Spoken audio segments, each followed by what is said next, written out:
Assalamualaikum dan salam sejahtera. Saya Teacher Ain. Hari ini saya akan membentangkan mengenai intervention and strategies for challenging behavior. Baiklah, mari kita lihat reasons of challenging behavior. Mengapa challenging behavior ni berlaku? Okey, yang pertama adalah sensory. Mengapa? Untuk mendapatkan pengalaman sensori yang secukupnya, pengalaman deria. Bila masa je sensory reason ni boleh berlaku.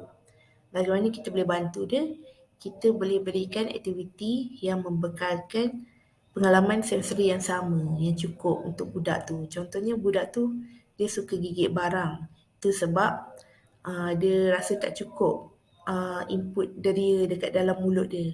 So kita sebagai terapi, kita akan berikan budak tu chewing tube supaya budak tu gigit chewing tube tu. Jadi bila dia gigit chewing tube tu, dia akan dapat input sensori yang secukupnya dalam mulut dia. Okey, yang kedua, sebab yang kedua adalah escape. Budak tu dia nak escape daripada aktiviti yang dia tak suka, yang dia tak nak. Bila escape ni boleh berlaku? Bila budak tu rasa susah nak buat aktiviti tu, bila dia rasa bosan, dia rasa tak seronok nak buat aktiviti tu. Okey, bagaimana kita boleh bantu budak ni tak nak dia escape? Pertama, kita boleh pecahkan task tu kepada smaller step. Yang kedua, kita boleh ajar budak tu, okey, kita buat aktiviti ni, kemudian kita rehat dulu ya. Lepas rehat, kita sambung balik buat aktiviti ni. Ataupun kita boleh berikan kata-kata pujian dekat budak tu. Lepas dia buat kerja keras, dia habiskan task tu, kita pun bagi kata-kata pujian. Contohnya macam, bagus Alif dapat menulis ABC betul-betul. Baguslah Alif ni, macam tu lah. Okey, sebab yang ketiga, untuk anak-anak ni buat perangai untuk mereka dapatkan attention. Mereka nak dapatkan attention daripada orang lain. Bila mereka akan nak dapatkan attention ni, bila mereka rasa attention yang mereka dapat tu tak cukup, ataupun senang cakap kurang kasih sayang lah kan, kurang attention. Jadi bagaimana kita nak bantu anak ni supaya dia dapat attention yang cukup? Kita boleh kita berikan attention yang secukupnya kat dia. Lepas tu kita boleh puji dia supaya dia rasa lebih dihargai, lebih diberi tumpuan. Okey, last sekali, sebab yang last sekali adalah tangible. Tangible ni maksudnya anak tu dia nak dapatkan sesuatu barang ataupun sesuatu aktiviti yang dia suka. Jadi bila tak dapat, dia akan buat behavior. Jadi macam mana kita nak atasi kalau dia buat behavior disebabkan oleh tangible ni? Kita boleh cakap kat dia, okey, buat task ni dulu, kemudian baru teacher akan bagi apa yang kamu nak. Dengan syarat memang kena habiskan task ni dulu. Lepas tu baru Alif boleh dapat. Okey? Baiklah, tuan-tuan dan puan-puan, sekarang saya akan bercerita mengenai being prepared for problem behavior. Bagaimana kita nak bersedia untuk menghadapi masalah behavior. Yang pertama, ruling out pain or illness. Kita nak singkirkan, nak tolak pain ataupun illness tu. Okey, pain-based behavior oleh kanak-kanak biasanya susah untuk kita nak kenal pasti. Terutama bagi kanak-kanak yang non-verbal, yang tak boleh nak bercakap. Okey, jika behavior ni muncul disebabkan oleh rasa sakit, jadi kita sebagai terapi patut kenal pasti daripada mana datangnya rasa sakit tu. Kena kenal pasti punca rasa sakit tu. Bila kita dah dapat kenal pasti rasa sakit tu datang daripada mana, kita kena rawatlah rasa sakit tu. Kita boleh bekerjasama dengan doktor ke untuk rawat rasa sakit tu, supaya bila dah tak rasa sakit, budak tu pun tak adalah buat behavior dah. Okey, yang kedua, establishing predictability and consistency. Kita wujudkan predictability dan juga consistency. Okey, untuk pengetahuan tuan-tuan dan puan-puan, kanak-kanak akan lebih berjaya apabila mereka familiar dengan expectation dengan bersekitaran, dengan orang dan juga dengan situasi. Jadi OT dia boleh tingkatkan apa yang budak tu tahu dan dia boleh kurangkan apa yang budak tu tak tahu supaya budak tu dia boleh familiar dengan situasi itulah. Jadi kita sebagai terapi kita akan buat jadual yang mana dalam jadual tu ada aktiviti, tempat, masa dan OT yang sama yang akan buat terapi dengan budak tu dari hari ke sehari supaya budak tu dia boleh expect apa yang akan berlaku. Dia boleh familiar dengan tempat, dengan waktu dan juga dengan orang yang rawat dia. Jadi bila dia familiar, dia boleh expect, jadi dia lebih senang untuk berjaya lah. Okey, yang ketiga adalah creating calm atmosphere. Macam ni kita nak wujudkan atmosphere yang tenang. Yang first kali kita kena pastikan physical environment budak tu dan juga sekeliling dia bersih dan teratur. Yang kedua, kanak-kanak sentiasa react pada stres dan anxiety yang dipamerkan oleh orang lain. Jadi kalau kita nak wujudkan atmosphere yang tenang, kita sebagai terapi pun kena tenang. Tak boleh kelam kabut, tak boleh stres. Sebab bila kita stres, kita kelam kabut, anak tu pun nanti dia akan kelam kabut juga, dia akan stres juga. Jadi susahlah untuk kita wujudkan atmosphere yang tenang. Okey, cara yang keempat adalah dengan attending to appropriate behaviour. Contohnya, adult should consistently, secara konsisten, kita sebagai adult kena reward dan juga reinforce behaviour yang sesuai. Senang cerita, bila budak tu buat tunjukkan kita sikap yang baik, kita praise dia, kita bagi reward kat budak tu, kita attend lah budak tu supaya budak tu rasa lebih bersemangat untuk jadi budak baik, untuk tunjukkan behaviour yang baik. Okey, cara yang kelima adalah dengan menggunakan using do statement. Okey, kita gunakan do statement lebih daripada don't statement. Okey, contohnya kalau anak kita tarik rambut anak orang lain kan, biasanya mak-mak ni akan cakap, jangan tarik rambut dia. Okey, selain daripada guna ayat jangan tarik rambut dia, kita lebih sarankan mak-mak ni gunakan ayat yang macam cuba guna tangan tu untuk buat benda baik. Cuba gunakan tangan tu untuk buat benda baik, untuk sentuh dengan cara yang baik. Jangan ganas-ganas kan. Jadi bila kita cakap macam tu, macam Alif, gunakan tangan tu dengan baik ya. Jangan guna untuk tarik rambut anak orang. Guna untuk bersalaman, untuk tenangkan orang, urut belakang badan orang, tak apa. Jadi di samping kita hanya bagi verbal instruction, kita juga boleh tunjukkan cara-cara macam mana nak buat. Jadi budak tu lebih senang faham lah. Okey, last sekali adalah keeping perspektif. Apabila kanak-kanak makin membesar, mereka akan mula sedar yang satu benda tu mesti ada limit. Jadi di mana terletaknya, mereka akan sedar di mana terletaknya kebolehan mereka dan apa benda yang mereka boleh buat dan apa benda yang mereka tak boleh nak buat. Okey, faktor yang mempengaruhi behavior. Ada dua faktor. Yang pertama, internal factors. Yang kedua, external factors. Okey, internal factors. Faktor dalaman seperti desire for control, fatigue, illness, ineffective communication dan lain-lain yang bawah tu lah yang tuan-puan boleh baca. Okey, yang kedua adalah external factor seperti task demand greater than skill level, change in schedule, unfamiliar person, unfamiliar place. Jadi faktor-faktor yang saya sebutkan tadi dia boleh mempengaruhi behavior anak tu.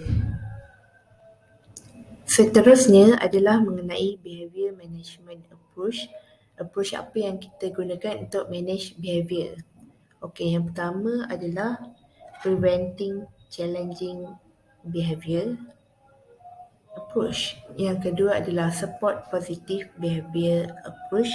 Dan juga yang ketiga adalah intervene when challenging behavior already exists. Okay, let's go. Kita akan tengok satu persatu tentang approach ni. Okay, approach yang pertama adalah preventing challenging behavior approach. Okay, under preventing challenging behavior approach, mula sekali kita akan minimizing aversive event. Kita akan meminimalkan event yang anak tu tak suka. Okay, OT, terapi dia kena ambil tahu apa event yang anak tu tak suka. Kita perlu ambil pertimbangan tentang perangai anak tu, personality anak tu, like and dislike, apa yang anak tu suka, apa yang anak tu tak suka, kemahiran anak tu, kebolehan dia, kecenderungan dia untuk sensory processing. Jadi semua benda yang saya sebutkan tadi dapat membantu untuk mengenal pasti keadaan dan event yang anak tu tak suka. Okay, bila aversive event, event yang anak tu tak suka dah dikenal pasti, kita boleh meminimalkan kekerapan, intensiti dan juga tempoh masa condition tersebut berlaku lah, supaya kita boleh kurangkan behavior anak tu. Okay, yang kedua adalah sharing control. Terapi dia akan share dengan budak tu apa yang terapi dan budak tu nak buat lah. Kanak-kanak biasanya diorang kurang kawalan terhadap persekitaran diorang, terhadap situasi sekeliling diorang. Maksudnya diorang kurang dapat peluang untuk pilih apa yang diorang nak buat, apa yang diorang suka.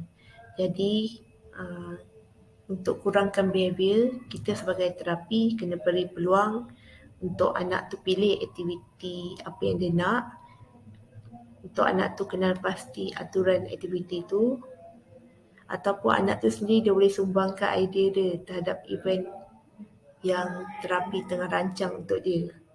Jadi bila terapi libatkan anak tu dalam perbincangan untuk intervention anak tu kan, terapi juga boleh pupuk nilai-nilai murni dan bina harga diri dalam diri kanak-kanak tu.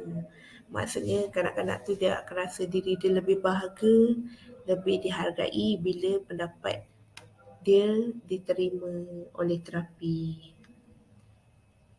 Jadi perkara ni dapat menyumbang kepada collaborative effort. Dapat buat anak tu rasa diri dia penting lah. Dapat juga menjalinkan hubungan yang baik dengan terapi. Jadi bila hubungan anak tu dengan terapi baik, jadi senanglah untuk terapi buat rawatan terhadap anak tu. Yang ketiga, providing environment that promotes successful engagement. Kita sediakan environment yang boleh menggalakkan kejayaan anak tu. Okay, jadi behavior kerap berlaku bila anak tu rasa bosan. Jadi kita kena sediakan persekitaran yang menyeronokkan, yang dapat promote engagement, yang mana boleh mengurangkan rasa bosan. Jadi bila rasa bosan anak tu kurang, dia pun kuranglah buat perangai. Ciri-ciri persekitaran yang promote engagement adalah seperti persekitaran environment anak tu sesuai dengan tahap perkembangan anak tu. Lepas tu anak tu dia enjoy dengan persekitaran dia, enjoy dengan environment dia. Jadi anak tu dia boleh berjaya lah bila dia enjoy dengan environment dia. Lepas tu dekat dalam environment tu, terapi juga dia kena bekalkan bahan-bahan supaya anak tu dia boleh main sendiri, dia boleh gunakan bahan tu sendiri, boleh berdikari lah. Di samping kita biarkan anak tu cuba sendiri bahan-bahan material tu, kita Juga perlu adakan guideline, peraturan tentang bagaimana dan di mana material tu patut digunakan. Anak-anak tu kena ikut peraturan tu tapi dengan cara yang relax je lah. Tak strict sangat pun. Jadi bila dia boleh follow rule tu dengan lebih relax, anak tu pun dia tak akan rasa tertekan dan dia boleh develop creativity dalam diri anak tu. Yang keempat, increasing communication effectiveness. Okey, dalam cara ni kanak-kanak yang tak berapa nak reti untuk berkomunikasi, sebenarnya mereka akan gunakan behavior untuk menyampaikan mesej, untuk sampaikan perasaan mereka. Jadi kalau contohnya, kalau mereka enjoy dengan apa aktiviti yang mereka tengah buat tu, mereka akan senyum, akan peluk kita, akan tepuk tangan ke. Tapi kalau mereka tak enjoy, tak suka dengan aktiviti yang mereka tengah buat tu, ataupun mereka tengah rasa sakit, mereka akan menjerit-jerit, akan tantrum, akan baling-baling barang, rosakkan barang, akan pukul diri sendiri ke, ataupun cederakan orang lain ke. Jadi, bila kita attend dan bercakap dengan budak tu, ini dapat mengelakkan budak tu daripada buat behavior lah, sebab budak tu dia ada communication barrier kan, dia ada masalah nak bercakap. Jadi kita as terapi kena bercakap dengan budak tu supaya budak tu dia boleh one to one bercakap dengan kita. Dia tak lepaskan dia punya kemarahan tu, dia punya behavior tu dekat environment dia. Bila kita attend budak tu, kita bercakap dengan budak tu dia akan cuba sampaikan positif dan juga negatif message dekat kita. Cara lebih berkesan lah, one by one. Jadi di situ akan kurangkan behavior dia. Kita juga boleh bekerjasama dengan speech language pathologist untuk kenal pasti dan juga untuk implement sistem komunikasi yang paling berkesan untuk budak tu. Okey, dalam meningkatkan lagi keberkesanan komunikasi, kita perlu sampaikan mesej directly dekat budak tu. Kena cakap directly kat budak tu dan pastikan yang budak tu faham mesej yang kita cuba sampaikan tu. Kita sebagai speaker kena faham yang kanak-kanak ni dia tak reti nak luahkan. Kalau dia tak faham apa mesej yang kita nak sampaikan tu, dia tak reti nak luahkan. Yang dia tak faham lah apa yang kita cakap tu. Bila kita sampaikan mesej kat budak tu, kita bercakap dengan budak tu, tapi budak tu tak faham mesej yang kita nak sampaikan, ia akan membuatkan budak tu jadi sangat kecewa. Okey, di sini saya nak sertakan tips untuk pastikan budak tu faham apa yang kita nak sampaikan.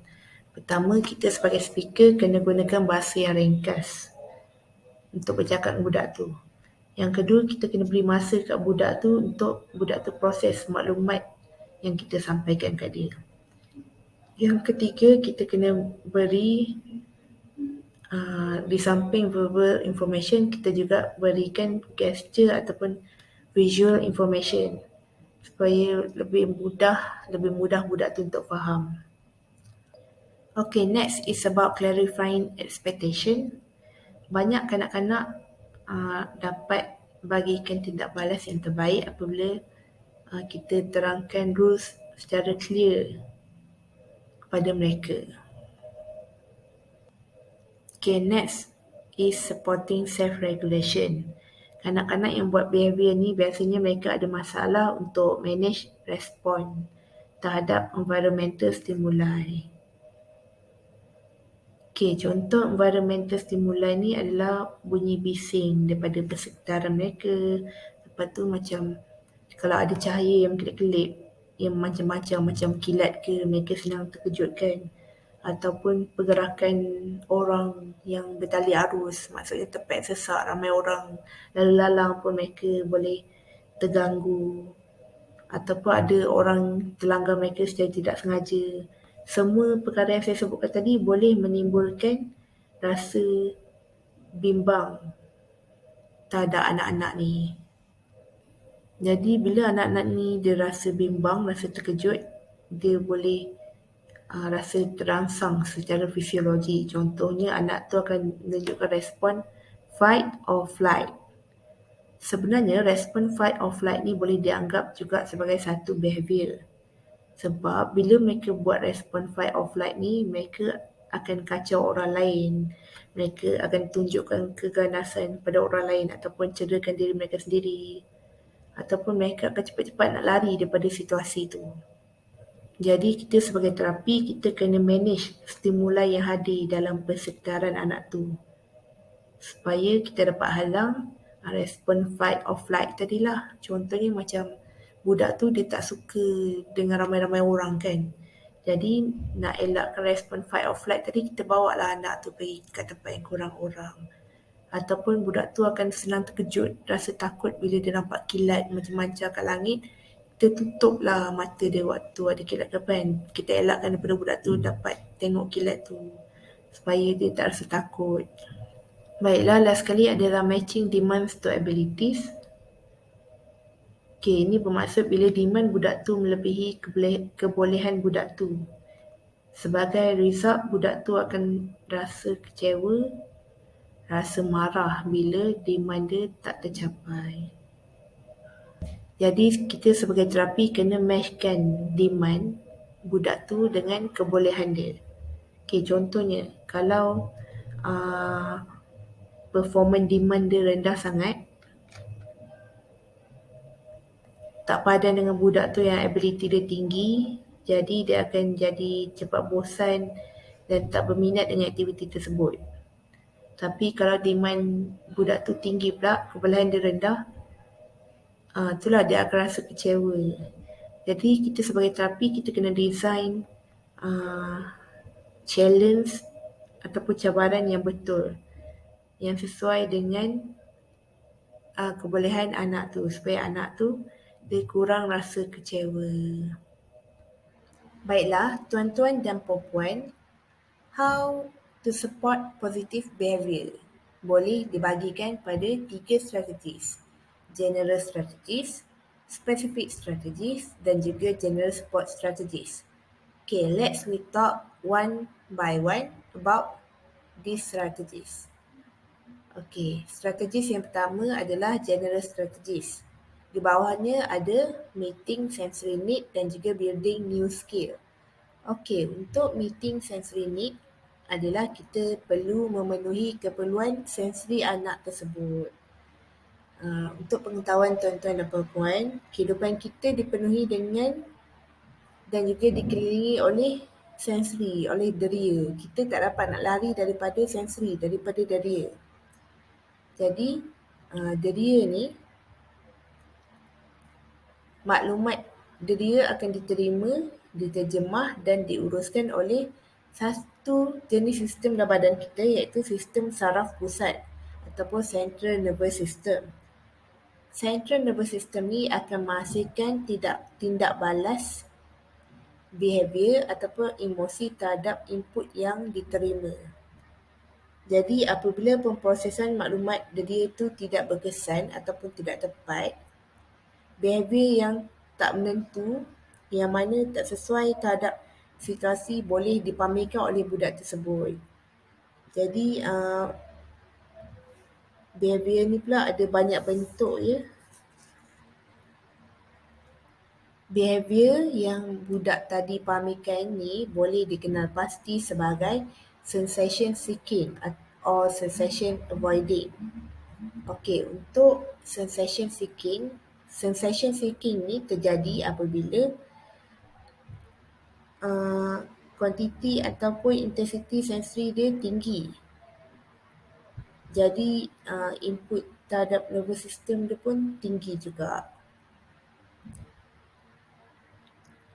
Contohnya budak yang suka gigit barang, dia rasa tak puas kalau tak ada benda yang nak digigit dalam mulut dia, sebab dia masih mencari-cari lagi sensory tu, rasa nak gigit tu. Jadi sebagai occupational therapy, kita boleh berikan chewing tube pada budak tu supaya budak tu boleh gigit chewing tube tu. Jadi kita dapat memenuhi sensation dia lah, rasa deria yang dia cari-cari tu. Jenis yang kedua, bentuk yang kedua pula adalah sensation avoiding. Sensation avoiding terjadi apabila kuantiti ataupun intensity sensory itu rendah. Jadi input terhadap nervous system pun rendah. Contohnya, dia ada sentuhan kat kulit muka, dia jadi oversensitive terhadap tactile dia. Jadi dia tak suka orang sentuh kulit dia. Sensation seeking and sensation avoiding boleh terjadi dengan intensiti yang tak sesuai, pada masa yang tak sesuai, dan mereka yang tengah sensation seeking ataupun sensation avoiding ni, mereka akan buat aktiviti mencari ataupun avoid tu, mereka tak peduli pun tentang keselamatan orang lain atau keselamatan diri mereka ataupun keselamatan persekitaran mereka. Jadi dengan kita aware, kita sedar dan memenuhi keperluan sensori anak ni, jadi situasi tadi dapat dielakkan. Jadi bila situasi tadi dapat dielakkan, dia budak tu akan lebih berjaya untuk interact dengan orang, interact dengan objek dan juga interact dengan situasi sekeliling mereka. Itu adalah mengenai meeting sensory need, iaitu memenuhi keperluan sensori budak tu. Okey, yang kedua adalah building new skill. Membina skill baru. OT dia kena bina skill baru untuk dimasukkan ke dalam intervention plan budak tersebut. Jadi skill-skill baru yang terlibat ni adalah independent self-care skills, physical mobility skills, play skill and education skills.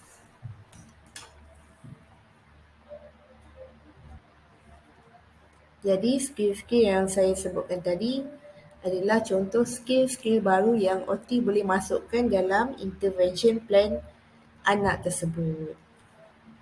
Okey, seterusnya kita akan pergi kepada specific strategies. Okey, under specific strategies yang pertama, increasing compliance through contingency method. Kita boleh tingkatkan compliance anak tu menerusi kaedah contingency. Okey, banyak kanak-kanak yang melawan daripada terlibat dalam aktiviti yang mereka tak enjoy, mereka tak suka. Jadi kita boleh gunakan kaedah contingency ni untuk pupuk, untuk pujuk anak tu buat aktiviti yang mereka tak suka tadi. Okay, contingency method can be divided into two forms, iaitu offer reward and using token economy.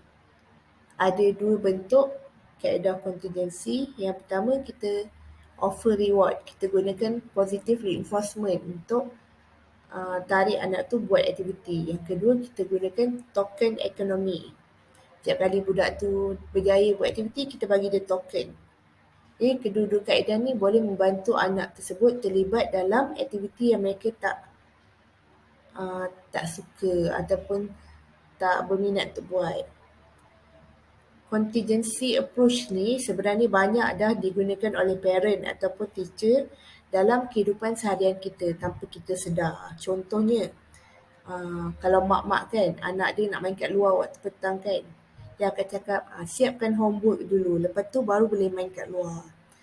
Tu kira salah satu contoh offer reward lah.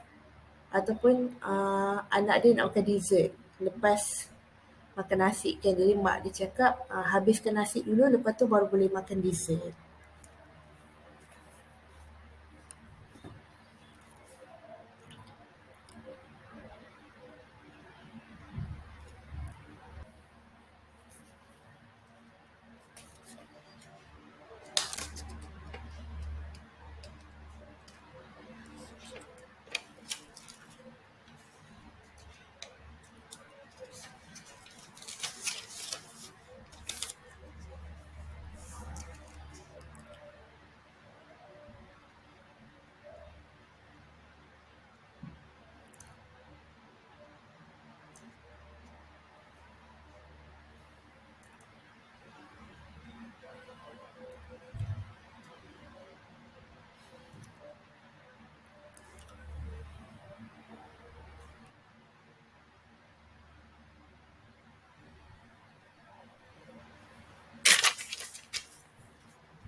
Okey, strategi yang last sekali untuk support positive behavior adalah dengan menggunakan general support strategies.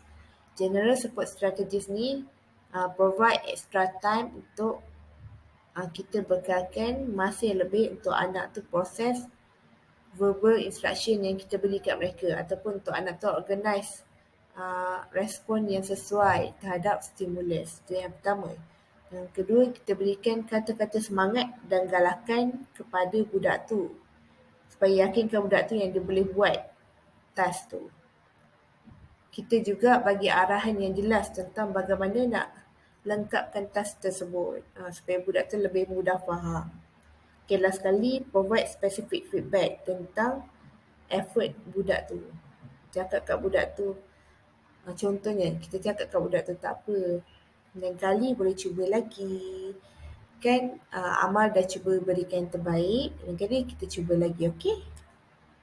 Gitulah general support strategies yang kita boleh berikan untuk support positive behavior. Okay, we talk about intervene when challenging behaviors already exist. Sebelum-sebelum ni saya ceritakan pasal bagaimana nak mengelakkan behavior tu daripada berlaku. Okay, sekarang behavior tu dah berlaku, jadi apa yang kita perlu buat apabila menghadapi behavior yang dah berlaku ni? Okay, yang pertama kita kena buat satu team dan juga kena ada goal setting. Okay, siapa dia ahli team kita? Orang-orang yang terlibat adalah kita sendiri as terapi, lepas tu parent ataupun caregiver dia, sebab parent atau caregiver mereka ni lebih kenal pasti kelebihan anak tu. Kelebihan dan kekurangan anak tu mereka lebih tahu. Dan juga sudah pasti anak tersebut. Jadi dalam team tu mesti ada parent ataupun caregiver, ada child dan juga ada terapi. Okey, yang kedua, functional assessment of the specific behavior. Kita kena pasti kenapa behavior tu berlaku dan bila ia berpotensi untuk berlaku. Okey? Okey, yang ketiga, develop hypothesis of the behavior. Okey, untuk develop hypothesis, di bawahnya kita ada antecedent. Antecedent tu adalah faktor yang trigger behavior tu. Apa dia faktor, apa dia benda yang trigger behavior anak tu. Yang kedua, kita ada consequent. Consequent tu adalah respon kita terhadap behavior yang anak tu pamerkan. Okay, yang ketiga, kita ada communicative function of the behavior. Sama ada kita... Okay, jadi dalam communicative function of the behavior ni, sama ada budak tu akan request something ataupun avoid from something. Jadi, tuan-tuan dan puan-puan, bila kita dah dapat kenal pasti mengapa behavior anak tu terjadi, bagaimana ia terjadi, kita as terapi ataupun as parent kena buat support plan. Okay, development of the support plan untuk mengatasi masalah behavior budak tu. Last sekali, process of implementation of the plan. Bila kita dah buat plan, kita mestilah jalankan kan. Jadi, kita jalankanlah plan tu terhadap sikap budak tu. Jadi bila kita dah jalankan plan tu terhadap sikap budak tu, kita kena ambil tahu apa outcome dia, macam mana menjadi atau tak implementation of plan, kaedah yang kita gunakan tu untuk kita berhadapan dengan behavior budak tu. Hai, sekarang kita akan masuk topik baru iaitu constraint to play. Let's check it out. Okay, introduction. What is constraint to play? It is the effect of environment on play that we can see in children who have experienced neglect or long hospitalization. Okay, kekangan untuk bermain ataupun halangan untuk bermain. Jadi bila sebut pasal halangan untuk bermain, ia adalah kesan persekitaran terhadap play, terhadap permainan yang boleh kita lihat pada anak-anak yang terbiar ataupun yang duduk dalam wad lama sangat. Okey, bila anak-anak ni mereka tak dapat nak bermain, ada halangan, ada kekangan, kesannya adalah yang pertama severe sensory problem, mereka akan ada masalah deria yang teruk. Yang kedua, extreme delay in developmental skill, perkembangan skill mereka pun akan delay sebabnya anak-anak ni kebanyakan developmental skill diorang berkembang semasa mereka bermain. Jadi bila mereka tak dapat bermain, perkembangan skill diorang pun akan delay, akan terbantu. Yang ketiga, difficulties in interacting with others. Sukar untuk mereka berinteraksi dengan orang lain sebab mereka tak ada orang nak bercakap dengan mereka.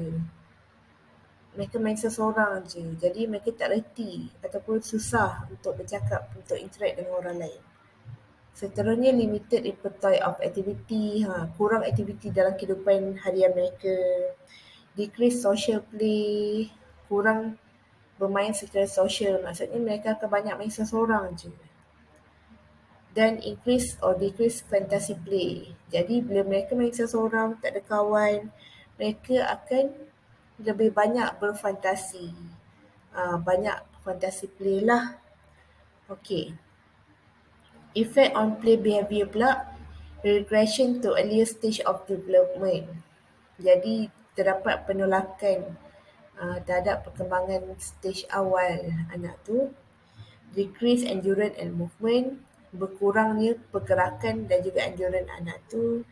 Decrease attention span, initiative and curiosity, bila mereka tak dapat bermain, tumpuan mereka pun akan berkurang. Jadi mereka punya macam nak explore sesuatu benda tu kan pun berkurang juga. Decrease creativity, mereka akan jadi kurang kreatif juga sebab main seseorang. And increase anxiety, mereka akan rasa lebih susah, mereka akan rasa lebih senang untuk susah hati. Okay, under constraint to play, di bawahnya ada disabilities of children. Jadi kanak-kanak yang ada disabilities ni lah sebenarnya mempunyai masalah yang paling utama dalam constraint to play. Okay, yang pertama kita akan tengok kalau anak tu ada physical impairment, ciri-ciri play dia macam mana. Bila anak tu ada physical impairment, dia fear of movement, dia takut untuk bergerak. Sebab yelah cacat, contohnya dia kaki dia ke tangan dia ke sakit ataupun ada kecacatan kan. Jadi dia takutlah untuk bergerak. Lepas tu dia decrease active play, bila takut nak bergerak, jadi active play dia pun akan berkurang. Preference for sedentary activities, problem in manipulating toys, contohnya kalau tangan dia ada masalah, jadi dia susah untuk manipulate toys yang dia pegang. Decrease exploration, bila dah terhad nak bergerak, memang eksplorasi pun kurang dia nak explore suatu benda tu, suatu permainan tu. And decrease social play, social play dia pun akan berkurang sebab dia duduk setempat je, dia tak bergaul dengan anak-anak yang lain. Okey, yang kedua, play characteristic of child with cognitive impairment. Yang ada, ni ciri-ciri play yang ada pada anak yang cacat kognitif. Mereka akan delay ataupun uneven skill, difficulty in structuring their own behaviour, lack of attention dan juga lain-lain di bawah tu lah yang tuan-puan boleh lihat. Okay, yang ketiga, play characteristic of child with sensory impairment. Ciri-ciri play yang ada pada anak yang cacat sensory. Yang pertama, visual impairment, ada masalah penglihatan. Jadi bila ada masalah penglihatan ni, anak ni dia akan delay dalam developing an integrated perception of the world. Sama ada dia macam buta ataupun rabun ke kan, jadi dia delay dalam integrate perception dunia sekeliling dia. Yang kedua, dia delay motor exploration of surrounding and object. Bila dia tak nampak, dia kurang nampak, dia akan delay dalam dari segi motor exploration juga. Motor exploration tentang keadaan sekeliling dia. Okay. Yang ketiga, difficulty in constructive play. Bila tak nampak, confirm lah nak construct pun susah kan. Jadi memang akan ada masalah dalam constructive play sebab dia tak nampak. Dan last sekali, decrease in role play. Bila tak nampak juga, macam mana dia nak buat role play kan dengan kawan-kawan dia. Jadi sama ada berkurang ataupun tak dapat nak terlibat dalam role play. Okay, itu kalau ada masalah visual impairment lah. Yang kedua, masalah hearing impairment, kecacatan pendengaran. Masalah pendengaran. Bila ada masalah pendengaran ni, anak ni dia akan decrease inner language. Dia akan kurang bercakap sebab dia tak dengar. Yang kedua, decrease social interaction. Interaksi sosial dengan kawan pun akan berkurang. Yang ketiga, imagination become more restrictive with age. Keempat, more time needed for non-interactive construction play. Mereka perlukan lebih banyak masa untuk non-interactive construction play. Yang kelima, decrease symbolic play dan akhirnya increase solitary play. Akan berkurangnya symbolic play dan mereka akan tingkatkan solitary play, main seseorang. Okay. Penyakit yang ketiga adalah yang ada masalah interpreting and integrating sensory input. Mereka ada masalah untuk interpret, untuk terjemah sensory input yang mereka terima. Bila budak yang ada masalah macam ni, mereka akan limited perception of themselves and of their world, decrease ability to plan and carry out motor and cognitive tasks, berkurangnya kebolehan untuk plan dan melaksanakan motor dan cognitive tasks, poor organisation of behavior, nak uruskan behavior pun mereka kurang, excessive or avoidance of movement, decrease exploration, kurangnya nak explore, decrease gross motor skill, gross motor skill mereka pun akan berkurang. Lepas tu mereka akan tingkatkan solitary play, akan bermain seorang-seorang, restricted repertoire of play, resistant to change, mereka tak suka terhadap perubahan, apapun perubahan mereka tak suka, dan juga distractibility. Okey, seterusnya play characteristic of autism. Okey, apa ciri-ciri play yang ada pada anak autism? Yang pertama, lack of inner or expressive language. Mereka kurang inner ataupun expressive language. Yang kedua, berkurangnya imitation and imagination. Yang ketiga, motor planning problem. Mereka akan ada masalah motor planning. Keempat, berkurangnya manipulation of toy. Kelima, berkurangnya construction of object. Dan akhir sekali, berkurangnya social play. Sebab tu anak-anak autism ni, diorang lebih banyak main seseorang daripada main dengan kawan-kawan. Social play kan, sebab mereka tak reti. Okay, akhir sekali adalah ciri-ciri play bagi anak cerebral palsy. Anak cerebral palsy ni mereka akan ada masalah dengan pergerakan. Jadi mereka ada abnormal movement. Lepas tu mereka akan kurangnya cognitive abilities. Mereka juga ada masalah pemikiran, kurangnya kebolehan untuk berfikir. Juga ada masalah sensory impairment, kecacatan sensory. Lepas tu mereka akan kurangkan social play, kurangnya social play dan less interactive playtime.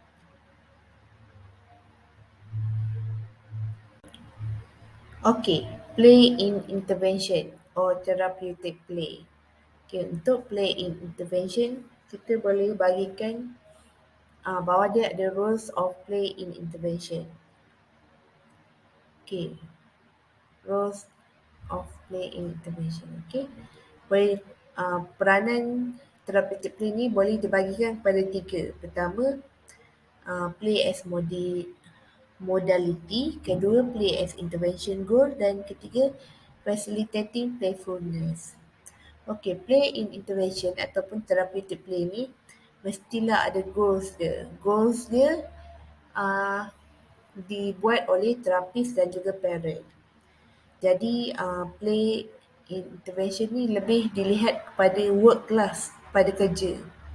Uh, Daripada playful element, tak ada playful element kat situ. Hanya dipandang sebagai kerja. Faktor yang mempengaruhi play intervention ni adalah pertama, terapis frame of reference. Pertama, diri terapis tu sendiri, dia rujukan dia. Yang kedua, institution emphasis on improving performance and skill. Institusi yang menganjurkan therapeutic play ni. Dan yang ketiga, family value and concern for the physical aspect of the child disability. Apa yang ahli keluarga anak tu mahukan, apa yang mereka concernkan tentang physical aspect anak tu. Mereka nakkan anak tu jadi macam mana, apa improvement yang mereka mahukan di dalam therapeutic play ni lah untuk anak tu. Okay, let's talk about play as modality. Okay, play as modality, bawah dia ada developmental, functional and sensory integrative approach. Ada 3 approach yang digunakan dalam play as modality. Yang pertama developmental, kedua functional dan ketiga sensory integrative approach. Ketiga-tiga approach ni akan digunakan dalam play as modality. Lepas tu play as modality ni semestinya untuk memenuhi specific goal, ada goalnya. Lepas tu di samping tu untuk develop kognitif, emotional dan juga social. Jadi play as modality ni dia memerlukan skill dan imagination combine untuk menjadikan approach tu lebih kreatif. Yang kedua, play as intervention goal.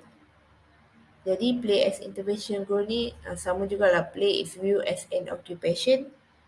Jadi improvement of play skill enable competent interaction with the world. Jadi bila ada improve dalam play skill, ia akan membolehkan competent interaction dengan dunia. Play itself may be effective in promoting health. Okay, game tu sendiri, play tu sendiri sebenarnya boleh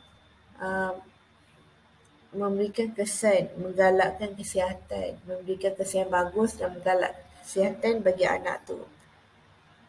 Jadi bila kita pairkan anak tu dengan, kita pasangkan anak tu dengan pasangan, dengan peers yang higher developmental play skill, jadi anak tersebut pun dia akan sedikit terpengaruh dengan peer dia. Jadi mereka pun akan menunjukkan developmental play skill yang bagus. Jadi penting untuk kita pairkan, untuk kita pasangkan anak tu dengan peer yang ada higher developmental play skill, supaya kedua-dua orang ni boleh improve, ada improvement yang kita boleh lihat. Okay, yang ketiga, peranan yang ketiga therapeutic play adalah facilitating playfulness. Terapis dia boleh gunakan therapeutic play ni untuk create a playful atmosphere. Terapis dia boleh create playful atmosphere. Terapis should express a playful attitude through speech, body language and facial expression. Jadi kita sebagai terapis perlu mempamerkan playful attitude, nak budak tu mainkan dengan bersungguh-sungguh. Jadi kita pun kena pamerkan playful attitude menerusi speech, kata-kata kita, body language kita dan juga facial expression kita. Imaginary play should be used to facilitate playful participation on the part of the child. Jadi kita juga galakkan imaginary play. Abilities of facilitated play in a child. Ada 6 abilities of facilitated play in a child. Pertama, kita apply theories of play. Kedua, kita analyze activities. Ketiga, kita let go and let the child lead. Biar anak tu yang tentukan dia nak main game tu macam mana. Keempat, empatis. Kelima, kita demonstrate spontaneity. Kita demonstrate lah kalau budak tu tak faham kan. Dan kelima tadi. Dan keenam, display creativity. Kita pamerkan kreativiti. Jadi kita kena ambil tahulah apa game yang budak tu suka, apa game yang budak tu tak suka. Okey, masih lagi bawah topik constraint to play. Okey, subtopik berikutnya adalah adaptation. To foster play, environmental space, toys and equipment should have some flexibility in usage. Untuk menggalakkan play, ruang permainan dan juga peralatan yang digunakan oleh anak tu perlu ada flexibility lah. Jadi dalam ruang tu, the child can access toys and play equipment optimally. Anak tu dia boleh ambil toys dan juga play equipment secara optimal. Play space should offer a variety of experience and allow for creativity, illusion, change and chance. Jadi ruang bermain anak tadi tu patut offer pelbagai pengalaman dan membenarkan kreativiti, membenarkan ilusi, membenarkan perubahan dan juga peluang untuk anak tu bermain. Jadi children need to be able to control the space. Dalam hal ni anak-anak perlu pandailah untuk kawal ruang bermain mereka. Therapist must show the property of toys as well as how to adapt them appropriately. Kita sebagai terapi perlu menunjukkan macam mana cara nak gunakan toy tu dengan betul. Dan play can be enhanced through a variety of augmentative device ranging from very simple adaptation to complex electronic device. Play boleh digalakkan menerusi pelbagai peralatan bermain lah, daripada yang ringkas macam one piece puzzle sampailah pada complex electronic device. Okay. Jadi untuk subtopik yang last sekali adalah parent education and training. Terdapat 4 barrier to free play in children. Ada 4 halangan untuk anak-anak bermain secara bebas, free play. Pertama, limitation by caregiver. Caregiver tu sendiri mereka limitkan anak tu untuk bermain. Ada banyak sangat syarat. Jadi anak tu dia akan rasa terhad untuk bermain. And then physical and personal limitation of the child.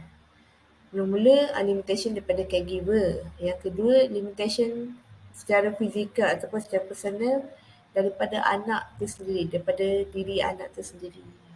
Dia ada halangan fizikal macam ada sakit ke, ada cacat mana-mana ke. Ataupun ada behavior yang dia tak boleh, susah nak urus waktu bermain tu. Yang ketiga, environmental barrier. Ada halangan persekitaran lah. Jadi apa yang perlu kita buat? Parent dia perlu tolong anak tu untuk adapt dengan environment dia, tolong ajar macam mana nak guna barang-barang peralatan bermain tu. Kalau boleh parent tu enter sendiri, masuk sendiri dalam game tu, main sekali dengan anak tu. Ajar macam mana play sequence tu. Okay, then kita juga help parent organize environment and game. That's all from me. Thank you for listening. See you again.